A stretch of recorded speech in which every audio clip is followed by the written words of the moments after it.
29th of May, 2025. It is interesting, really. One of the main reasons that has been pushing me to write and measure my thoughts has been the fact that my sibling and I carry drastically different thoughts and understandings on sexuality, in spite of ultimately having the same objective. Our common objective is to eliminate the weight of gender expectation.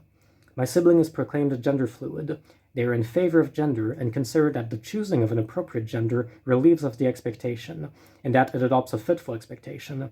And as for me, I am a gender non-conforming, straight autistic male that rejects the mere concept of gender.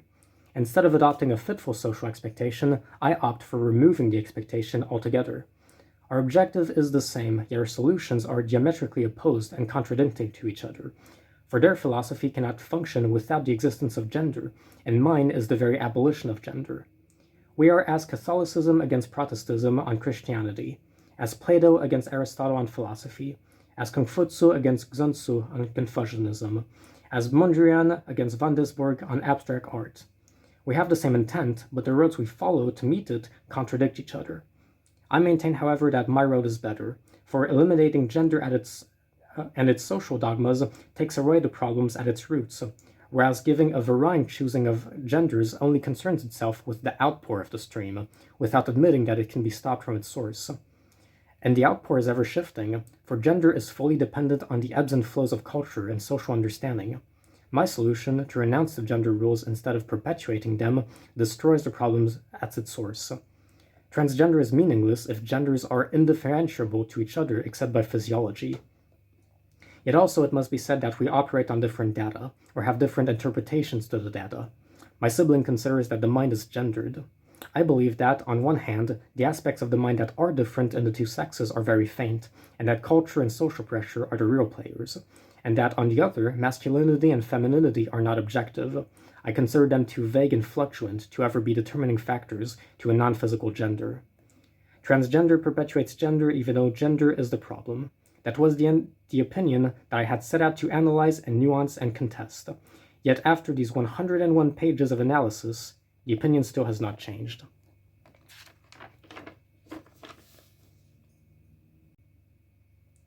May 30th of May, 2025. It has become increasingly clearer to the popular understanding that people with autism very often borrow atypical labels of sexuality, now that atypical labels of sexuality have been crafted. I maintain what I said earlier, for I believe it to be well put. To be a human male or a human female, one must first be human. And for this, autistic people don't fit in the expected notions of male or female, for they do not pass the first step, that is to contextualize those attributes. This absolutely applies to myself. I am a straight male, yet the majority of my friends are female, 5 out of 6. I do pulse light on body and face, I cross-dress in private, and I don't relate to many activities and passions typically related to males, such as sports.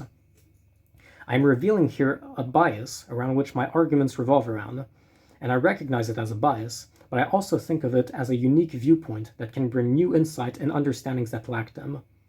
Most autistic people identify the oddities of popular consensus on sexuality on themselves, and label themselves as non-binary or gender fluid, for they see that the consensus's logic does not apply on themselves.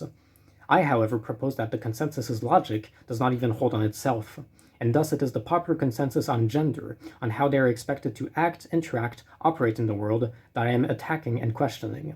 I simultaneously believe I am in the right for doing so, while at the same time acknowledging that my bias may withhold me from understanding gender interactions and attributes that actually are inherently natural, without my observing of such. My viewpoint is what I have to contribute, and wishful I am that it may be nuanced by everyone else's. To go back on the opposing discourse of reasoning I have had with my sibling, our own personal genders would have actually been incredibly alike if our ways of understanding them had not been opposites. They identify as gender fluid because they believe in the maintaining of gender, and I absolutely would have identified as non-binary if it was not for my maintaining that gender is abstract and degrading. I maintain that actually everyone is non-binary, according to the current consensus on gender, for gender distinct from sex is not objective, and thus it has never been binary, nor can it form a spectrum.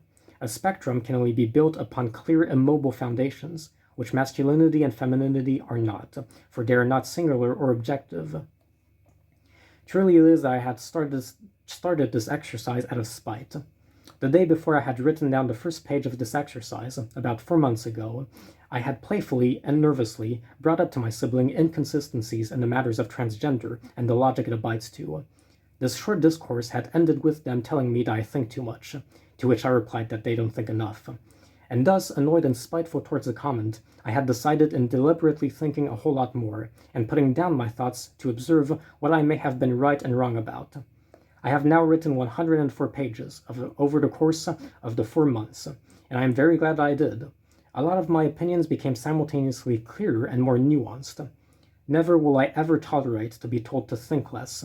Only those who see a threat in logic and critical thinking are the ones who will push for such behavior, and thus it is they that are the ones that we must be the most scrutinous with. Maybe it is that strong parallels may be made between gender and religion. Both rely on dogma, on common consensus, rather than critical thinking, and I have witnessed both push their opposers to stop thinking. And so clear it is now why I felt such passion in criticizing gender. It is the same passion I had felt long before when I was a young child observing the inconsistencies and huge flaws of religious thinking. I will never accept to renounce the critical thinking. Your opinion will have to stand on its logic, never on its dogma. Gender distinct from sex accommodates to gender expectation. Abolition of gender removes gender expectation. I am in favor of gender abolition, and thus I disapprove of gender distinct from sex, whereas my sibling approves of gender distinct from sex, and thus necessarily approves of gender. It is what I call a healthy disagreement. Our end goal is the same. 2nd of June, 2025. I have been rereading my writings of end of April, and I was struck by the Marie Antoinette analogy on the self-proclaimed universal fight for LGBT. Let them eat cake, we say, as they starve from lack of bread. I find it well put. Don't worry, little Timmy, you may be starving in the streets because of the wars, but at least people in the West are working really hard and putting all of their energies in allowing you to be in a same-sex relation. Isn't that neat? You should be glad. Same-sex relations and gender transitions are luxuries. They are worth being asked for in the West because we live in luxury. Other countries do not. 6th of June, 2025. To people who believe in gender distinct from sex, you are taking the variety and nuance of the human mind and subjecting it to your fictional dogmatic conceptions of what masculinity and femininity are supposed to look like. Some males act and think and behave in matters we have socially labeled as feminine. Some females act and think and behave in matters we have socially labeled as masculine. These minorities are part of the sex group.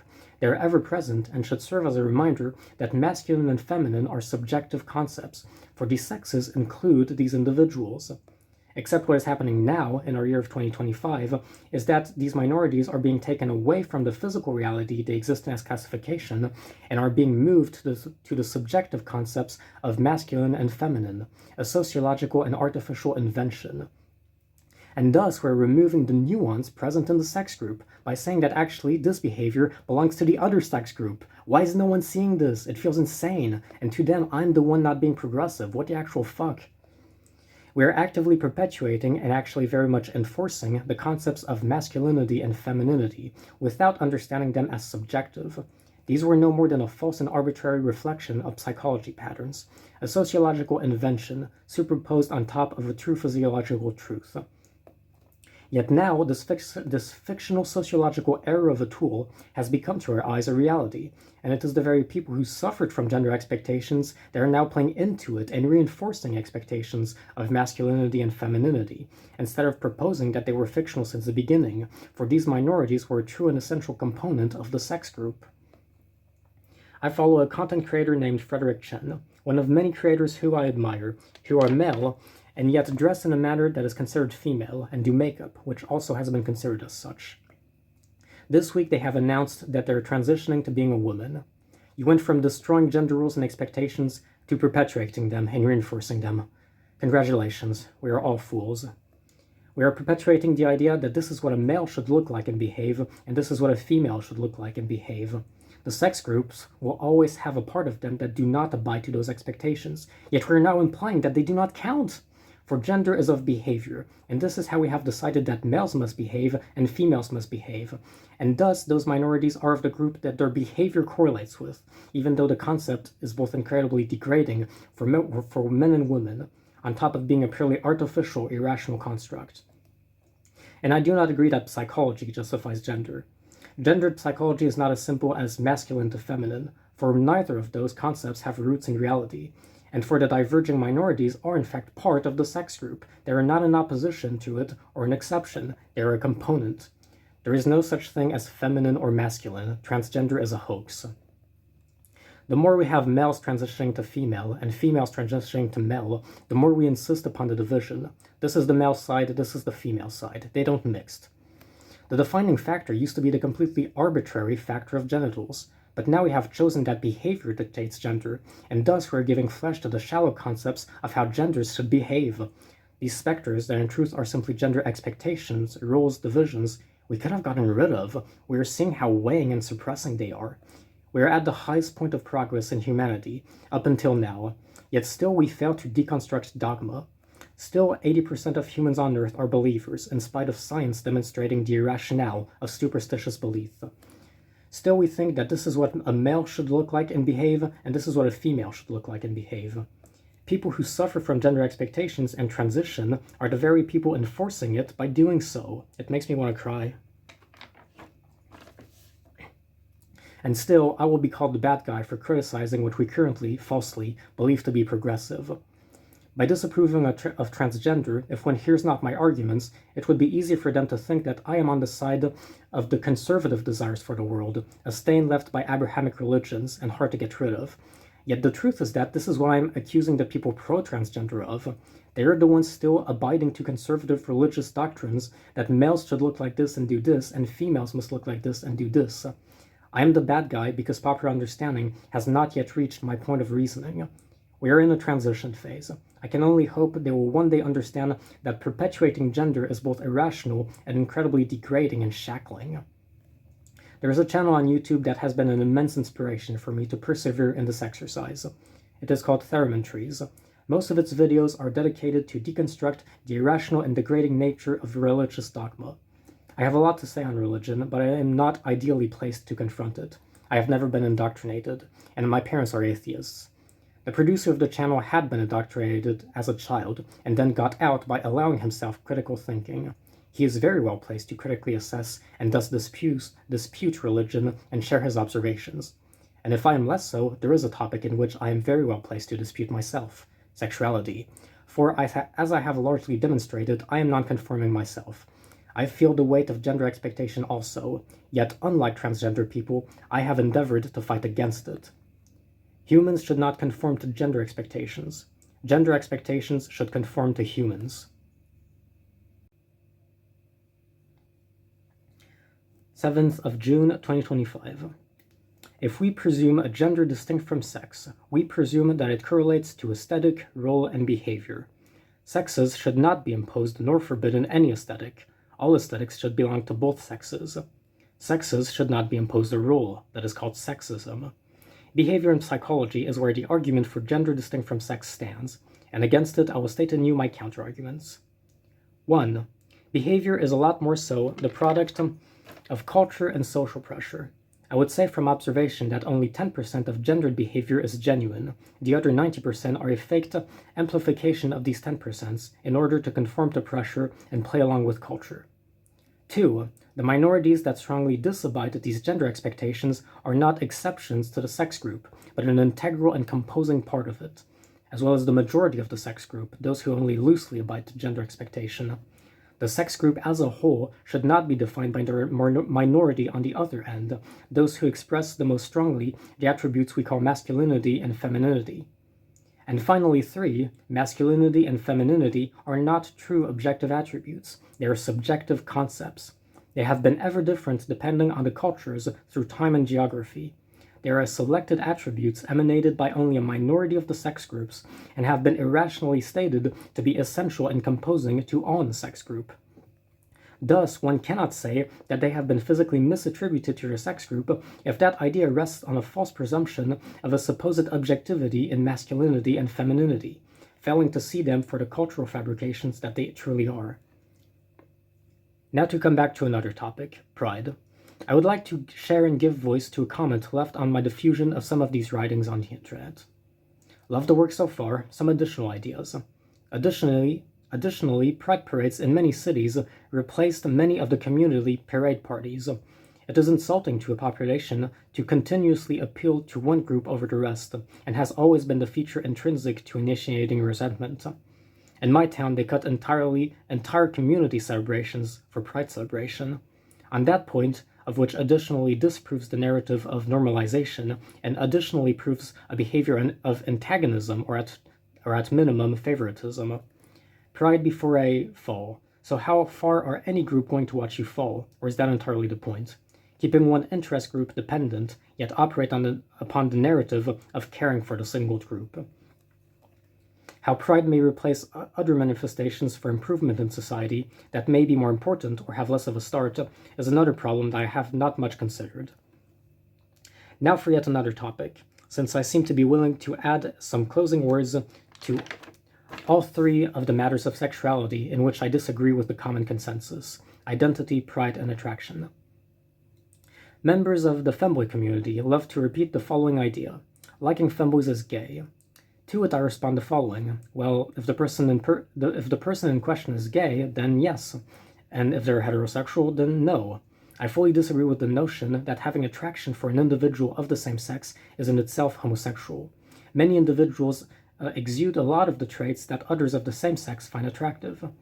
Even being in a same-sex relationship would not inherently make the individual gay. It cannot change the interior setting of the mind and body. A gay person forced to be in a heterosexual relationship due to their life conditions would still be gay. Why are we unable to apply this logic on the reverse situation? If being gay, or let's even be nuanced and say pansexual, means to be in the possibility of being in a same-sex relationship, even if the individual is not inherently programmed to be attracted to the partner, then by this logic, every single human on earth is gay/pansexual. We even see the flaw of this reasoning with the ancient Greeks. In antiquity, people did not know that homosexuality and that being exclusively attracted to those of the same sex was a thing, for they knew, better than we do, that every individual could be attracted to one of the same sex if the conditions were right. We gained the common knowledge that homosexuality exists, and have lost the knowledge that it is not necessary to be interested in a same-sex relation. Just like identity and pride, attraction seems to be yet another matter of sexuality on which we rely on dogma instead of reasoning. I wonder why this is. Maybe on any topic one has not spent a lot of time critically assessing, anyone would automatically have to rely on dogma, on the current presumed truth. Or maybe it is because we are in our times asking questions and choosing understandings about sexuality that we never have before. We are in the middle of a busy, unclear transition phase, where we are finally understanding new things, yet have not adapted our capacity for critical thinking on the discoveries, just as it is for our difficulty from departing from religion, in spite of science demonstrating that it has been a hoax. We have found that our ancient conception of sexuality was absurd, yet we are building our new and improved one on its exact same model. We see that masculine and feminine are ridiculous concepts, yet instead of renouncing to them, the gender, we create a frame of dozens of artificial and arbitrary genders, and we separate them from sex. Yet still, we do not separate them from these ancient and useless concepts that are masculinity and femininity, and have taken on the place from physical sex. We have not solved the problem. We have added our numerous additional pieces on the false and arbitrary, unspacious frame, instead of tearing the frame down. This is what gender distinct from sex is. I wish to be free of the frame. Annihilate gender.